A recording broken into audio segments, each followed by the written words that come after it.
আসসালামু আলাইকুম। Unity shop জাটিয়াপাড়া বাজারে কুইন্স মেকওভার নামগুলো থেকে চলে আসছি আপনাদের জন্য আজকে থাইল্যান্ডের এই আলাদা যে নেমেছিলেন এই সাবানটি নিয়ে। যারা স্কিনকে সাবান দিয়ে ফর্সা করতে চান তাদের জন্য আমরা নিয়ে আসছি অথেন্টিক এই 100%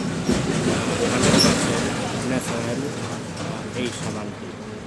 অনেকে আছে ক্রিম দিতে পারে না, অ্যালার্জির সমস্যা, বিভিন্ন সমস্যা, তাদের জন্যই বিকল্প অল্টারনেট কোনো অয়েল যদি থাকে সেটা হচ্ছে সাবান। আমরা সেই সাবানটা নিয়ে আসছি। আমাদের কাছে বরাবরই দেশি বিদেশি সকল ধরনের অরিজিনাল প্রসাধনী আইটেম পেয়ে যাবেন। যারা অরিজিনাল প্রসাধনী পণ্য খুঁজতেছেন, অনলাইনে বিভিন্নভাবে দেখেন কিন্তু কোথা থেকে নেবেন, অরিজিনাল কিনা বুঝতে পারতেছেন না, মনের সংকোচ আছে, তাদের জন্য আমাদের এই আয়োজন। আমরা আলহামদুলিল্লাহ গত 5 বছর সম্মানের সহিত সুনামের সহিত অরিজিনাল পণ্য বিক্রি করে আসতেছি। আমাদের ঠিকানা ইউনিটি শপ জাটিয়াপাড়া বাজার কুইন্স মেকওভার নাঙ্গলকোট বাজার বর্তমান জাহাজ বাজার দ্বিতীয় তলা।